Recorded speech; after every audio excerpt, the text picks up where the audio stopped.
오늘은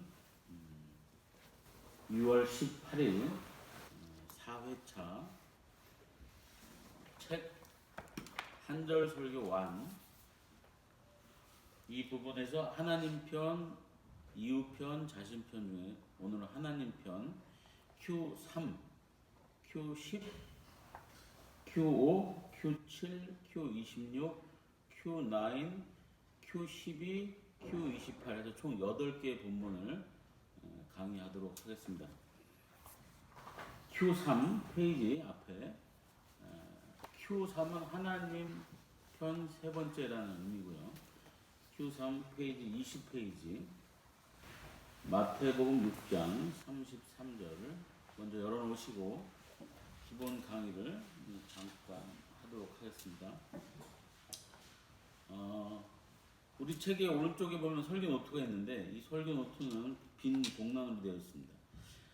모든 설교는 여러 가지 방법이 있습니다. 뭐 예를 들면 3대지 설교, 뭐 키포인트, 아니면 뭐 내러티브, 뭐 이야기책, 뭐 여러 가지가 있는데 그런 거 다 하지 말고 우리 방법으로 하세요 라고 얘기하는 게 아니라 여러 가지 자기가 잘하고 있는 방법들은 갖고 계시고 저희가 말하는 문맥 성경을 가지고 구조 분석을 해서 본문을 활용해서 본문대로 하나님이 뭐라고 말씀하시는지 그걸 먼저 조사하시고 연구하시고 그걸 가지고 토대로 여러분의 설교 틀에 넣어서 설교하시면 좋을 것이라 생각됩니다. 그래서 그 기본적인 틀을 만들어가는 과정에서 저는 서론, 본론, 결론 이렇게 얘기합니다. 설교를 만들 때 본문을 그대로 갖고 오는 것, 본론을 얘기합니다. 본문에서 얘기하는 걸 갖고 오는 건 본론. 서론은 이 본문이 얘기하는 어떤 시대적 상황, 지금 우리의 상황과 맞물리는 특히 아이스 브레이킹이라고 해서 어색함을 깨는 이 시대의 뉴스, 아니면 뭐 문학, 아니면 영화, 여러 가지 사람들과 공감대를 형성할 수 있는 것을 갖고 와서 여는 문, 이게 이제 서론입니다. 특히 서론은 한마디로 얘기해서 뭐가 필요하냐면 좀 전에도 제가 말투에 나왔지만 공감입니다. 공감을 하지 못하면 청중이 마음을 열지 못합니다. 자, 서론에는 공감을 형성해라. 예를 들어서 이렇습니다. 서론을 하는데 우리가 잘 알지도 못하는 미국에 무슨 철강왕이 있는데 그 사람이 무슨 뭘 했다 뭐 성도들은 그냥 목사님만 아는 거죠. 그 사람하고 나하고 상관없고 차라리 우리나라 사람이면 뉴스를 듣거나 뭐 했기 때문에 알 수 있겠죠. 먼 나라 이야기고 거기다가 뭐 한 몇백 년 전 이야기고 뭐 이런 거 솔직히 차라리 누가 얘기했어요? 마틴 로이드 존스가 얘기했나? 누가 얘기했는데 목회자는 한 손에는 성경, 한 손에는 신문 이렇게 얘기했거든요. 오히려 더 구체적으로 얘기하면 여러분 이 서론을 갖고 올 때 차라리 드라마를 보세요. 목사 보고 드라마 보라고 그러면 좀 이상하지만 어떤 목사님은 영화를 보라고 합니다. 제가 신학교에서 가르칠 때 학생들에게 제일 처음 하는 질문이 두 가지입니다. 첫째, 이번 주에 읽은 책 이름. 두 번째, 이번 주에 본 영화 이름을 대라 하는 거예요. 근데 그 중에서도 책 중에서도 기독교 서적 말고 일반 서적 중에 베스트셀러 중에 뭘 읽었느냐 거의 안 나옵니다. 영화는 뭐 한두 달 전에 하나 봤을까 말까 아니면 1년 내내 안 본 사람도 있습니다. 자꾸 이런 식으로 가다 보면 성도, 청중과 설교자는 괴리 현상이 일어납니다. 청중의 삶에 하나님의 말씀을 폭탄으로 던져서 그들의 삶이 세상에서 굴러먹는 삶이 아니라 하나님의 말씀을 가지고 굴러먹는 삶이 되어야 된다는 얘기죠. 그러면 우리 말씀 사역자가 청중의 삶에 들어가야 되는데 뭘 몰라요. 청중들이 어떻게 살고 있는지 몰라요. 나만 거룩한 척, 나만 거룩한 사람이냐, 나만 말씀 연구하는 사람이냐 살아봤자 아무 소용 없습니다. 물론 그거 중요합니다. 그거 하지 말라는 얘기 아니고 그것도 해야 되지만 플러스 그들의 삶을 봐야죠. 엿봐야죠. 그러려면 그들이 뭘 보고 즐기며 이 세상이 어떻게 돌아가는지를 알아야 됩니다. 그것이 바로 서론에 녹아들어야 되는 겁니다. 그래서 서론은 다른 말로 하면 뭐냐? 공감해라. 공감하지 못하면 설교 초반부터 청중은 눈을 감고 마음을 닫고 귀를 닫고 졸려고 시작합니다. 두 번째, 본문. 본론은 본문 그대로로 와야 됩니다. 근데 그대로 와서 그냥 쭉 읽어주고 아멘이 아니라는 거죠. 제가 늘 얘기하지만 성경을 설교를 할 때는 목회자가, 말씀 사역자가 그걸 얼마나 잘 풀어주느냐에 따라서 성도의 눈이 달라집니다. 그러니까 여러분이 학자가 돼야 되는 거예요. 말씀 사역자가 학자가 돼서 본문을 잘 풀어줘야 되는데 이 중에 핵심이 바로 뭐냐? Y입니다. Y 질문. 말씀 연구자가 Y 질문을 안 하면 이게 평신도가 다를 게 없습니다. 뭐냐? 이게 왜 그런가를 스스로 물어보고 답을 찾아가는 과정, 즉 연구 과정이 필요합니다. 예를 들면 오늘 뭐 중간에 본문에도 나오겠지만 천국은 침노하는 자의 것이다 그러면 그거를 일반 성도는 아멘! 할렐루야! 목사가 그걸 유도합니다. 여러분 천국은 침노하는 자의 것이랍니다. 성경에 썼습니다. 할렐루야! 그러면 성도들은 그냥 재창하죠. 아멘! 넘어갑니다. 할렐루야 아멘 하고 넘어가요. 아무 의미 없습니다. 성도들은 설교 시간에 손 들고 목회자에게 질문하지 않습니다. 미리 목회자가 이건 성도들이 궁금할 거야 라고 생각해야 됩니다. 근데 그 방법, 그 연습이 뭐냐? 내가 Y 질문을 먼저 해보는 거예요. 천국은 왜 침노하는 자의 것인가? 연구해야죠. 특히 우리가 가장 경계해야 될 성경이 뭐냐? 우리는 그 기독교 문화 안에서 살기 때문에 저 같은 경우도 아버님이 목사님이었고 3대째 기독교 가정이고 그냥 자체가 아멘의 삶이에요. 아무 의심 없는 거죠. 성경 읽으면 그냥 끄떡끄떡 하는 거. 이제 아멘도 안 나와요. 어떨 때는 그냥 다 아는 얘기니까. 그게 아니라 그게 왜 그런가 질문해야 되는 거죠. 솔직히 제가 어렸을 때 내가 물어보면 아버지가 꿀밤을 줬어요. 그냥 믿어.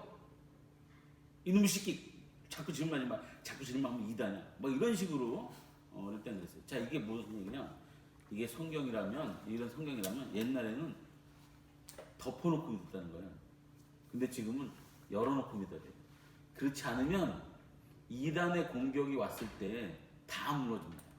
지금 이단들이 가장 잘하는 거, 뭐 여러 가지 뭐 문화적 콘텐츠를 가지고 공격하기도 하지만 그들의 가장 핵심 공격력이 뭐냐?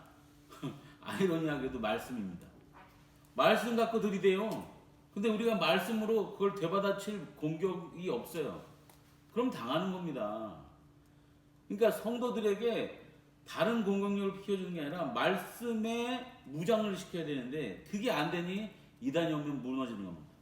근데 그게 어디서 왔느냐? 성경을 덮어놓고 믿었다는 거예요. 무조건 믿는 거 무조건. 무조건 믿는 거 좋은 거 아닙니다. 알고 믿어야죠. 알려면 why 질문해야 됩니다. 왜 그러냐입니다. 왜? 그래서 본문은 잠깐 다시 서로는 공감이었습니다. 본문은 한마디로 하면 뭐가 필요하냐? 명료성입니다. 명료. 정확해야 된다. 명료해야 된다. 뚜렷해야 된다. 완전히 밝혀줘야 된다는 거죠. 이게 무슨 뜻인지 그걸 전달해야 된다는 거예요. 자, 그 중에 하나의 방법이 뭐냐? 관주입니다. 관주.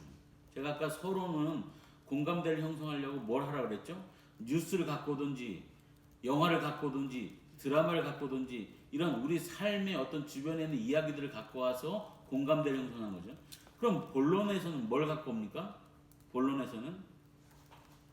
본론은 성경이 예를 들어서 천국은 침노하는 자의 것입니다. 여기에 대해서 내가 막 여러 가지 논지를 얘기하고 막 얘기했어요. 설득력이죠. 결국 설교는 설득의 문장이에요.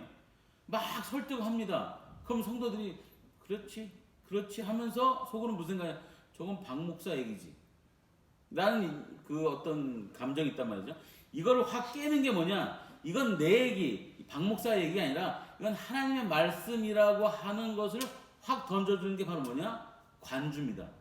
내가 어떤 A는 B라고 하는 명제가 있는데 그걸 딱 뒷받침해주는 다른 성경 구절이 있습니다. 그걸 갖고 오는 거예요. 그걸 관주라고 합니다. 관주를 대세요. 본문을 가지고 본론을 갖고 오는데 그 본론을 명료하게 만드는 방법 하나 뭐다? 관주를 들이대는 거예요. 그건 무슨 얘기냐? 이건 내 논리가 아니라 설교자의 논리가 아니라 하나님의 논리라고 하는 것을 가르쳐 주는 거예요. 그래서 이 방법을 쓰면 어떤 효과가 있느냐? 성도들에게 할렐루야 아멘 하세요. 왜 이 교회의 성도들은 아멘을 안 해? 이렇게 윽박지를 필요가 없는 거예요. 성도들은 다 합니다. 그게 내가 관주를 딱 들이대고 이게 하나님 말씀에 있다 그러면 저절로 뭐가 나온다? 아멘이 나옵니다. 윽박지를 필요 없습니다. 저절로 아멘이 나오게 하셔야죠. 자, 마지막 결론. 서론은 뭐였어요? 공감. 본론은 명료. 마지막 결론은 뭐가 있어야 됩니까? 한마디로 결론은 감동이 있어야 됩니다. 감동적이어야 됩니다. 이건 좀 완화한 표현이에요. 제가 완곡한 표현을 하면 결론은 뒤통수를 쳐라. 성도들이 논리적으로 쫙 따랐어요. 서론에서 어떤 그 감정이입이 있었고 본론을 얘기해요. 알겠어. 하나님이 무슨 얘기를 하시는지 알겠어. 하나님이 오늘 설교자를 통해서 무슨 얘기를 하는지 알겠어. 그냥 쭉 따라오죠. 그런데 예를 들면 이런 거예요. 다른 유다가 예수를 팔았어. 논리적으로 쭉 가. 근데 결론에서 뒤통수를 딱 때려주는 거. 그게 나야. 그게 너야. 당신이 예수님을 팔았어라고. 그것도 제가 지금 이렇게 얘기하는 것처럼 성도님 당신이 예수님을 팔았어요 라고 이렇게 직접적으로 얘기해 주는 게 아니라 그들 생각에 내가 팔았구나라고 하는 그 뒤통수를 메타포, 은유적 표현을 통해서 그들에게 확 전달하는 거예요. 이 감동, 그러니까 폭발력, 어떤 액션을 할 수 있는 어떤 원동력 이런 것들 제공해 주지 않으면 설교는 밋밋하게 흘러가고 말고 그냥 마치 다 아는 얘기지 이렇게 되는 게 끝나는 거예요. 제가 많이 그 예화를 들고 있는 다윗과 골리앗. 오늘 아침에 교회 왔는데 주보에 보니까 제목이 다윗과 골리앗이야. 뭐 사무엘에 있든지 뭐 어디에 있든 역대 얘기에 있든지 상관은 없어. 청중은 제목이 다윗과 골리앗이야. 잘 준비하는 거죠. 다들 아는 얘기니까.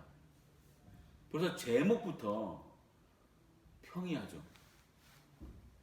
제가 오늘 서론 본론 결론에서 제목은 얘기 안 했지만 여러분 제목도 호기심을 자아내는 제목이어야 됩니다.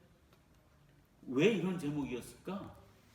그리고 그 제목을 따라가다 보니까 결국 이거구나. 그래서 다윗과 골리앗 제가 4대1 법칙 뭐 이런. 왜냐면 다윗이 돌 뭐 또 헷갈리네. 4개인지 5개인지 하면 이렇게 그게 헷갈리는지.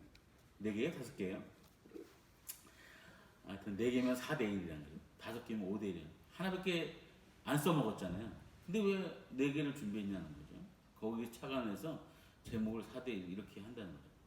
그러면 결과는 약간 있죠? 결과의 문장을 우리가 알 수 있어요. 뭐예요? 뭘 얘기하자는 거예요. 설교자는. 우리가 준비는 해야 된다는 거죠. 그럼 여기서 딱 생각나는 관주는 뭐예요? 열처녀비유죠. 이런 식이에요.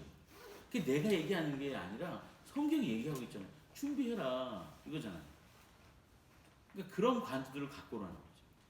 그럼 결론은 지금 감동을 줘야 되잖아요. 그럼 감동이 어떻게 될까요? 그걸 찾아야 되는 거예요. 그러니까 서론과 결론은 본인이 만들어내야 돼요. 자기 교회의 상황과 청중의 상황에 맞는 서론과 결론을 찾아내야 되는 것이죠. 근데 실제로 중요한 건 많은 목회자들과 설교자들에게 어떤 분들은 서론과 결론을 잘하는 분도 있어요. 타고난 거죠. 문장력이 타고나거나 아니면 뭐 이야기를 타고나거나 여러 가지가 있습니다. 그러나 서론, 본론, 결론 중에 가장 중요한 게 뭘까요? 네, 본론입니다. 본문이죠. 본문이 뭘 얘기하는가를 연구하지 않으면 거기에 뒷받침하지 않은 결론과 서론은 아무 의미가 없는 거죠. 어떤 목회자는 본문을 딱 얘기해놓고 대예배 때 예화만 한 20가지를 쭉 이어가는 목회자를 봤어요. 본문은 어디 갔는지 없어요. 본문 설명은 없어요. 제가 신학교 다닐 시절에 한국교회 미래를 준비하는 그 모임이라고 한미주인이라고 있었습니다. 거기서 한국교회 성도들에게 설문을 했습니다. 목회자에게 바라는 일이 벌써 한 20, 30년 전 얘기죠. 정확히는 모르겠는데 그때 1위가 아이러니하게도 목회자에게 뭘 바라냐? 성경을 알려달라. 이게 말이 안 되는 거죠. 그럼 여태까지 목회자는 뭐 했냐는 거예요. 근데 이걸 좀 더 구체적으로 문장을 좀 바꿔보면 성경을 좀 더 잘 알려달라는 거죠. 그러니까 대충 알려주지 말고 잘 알려달라는 거예요. 그래서 본문이 중요합니다. 본문 해설을 하지 않는 설교 위험합니다. 그 본문을 뒷받침해주고 있는 서론과 결론은 뭐가 되냐? 금상첨화, 빛을 발하게 되는 거죠. 어떤 예화든 은쟁반에 옷구슬이 굴러가게 하려면 본문이 없으면 안 됩니다. 아니 예화만 굴러다니면 무슨 소용입니까? 집을 지면 본문으로 치면 본문은 이 집의 뼈대입니다. 예화 커튼입니다. 아니 기둥도 없는데 커튼만 있으면 뭐합니까? 똑같은 겁니다. 자, 오늘 본문 들어가기 전에 하나 더 말씀드릴 건 이 한절 설교에 맹점이 있습니다. 단점이 있습니다. 저희는 그걸 단점으로 하지 않는데 외부에서 볼 때 너네들 그거 문제 있어 라고 얘기하는 게 있어요. 근데 저는 그걸 늘 이렇게 얘기하죠. 그거는 연구자가 해결할 문제다는 거죠. 어느 정도는 저희가 이 본문의 틀에 보면 문맥 설교 틀을 만들어 놨기 때문에 어느 정도 벗어나지 않습니다. 제가 얘기하고자 하는 단점이 뭐냐? 설교를 할 때 본문을 어떻게 보느냐는 관점인데 한 절이잖아요. 앞뒤 문맥을 파악하라는 거예요.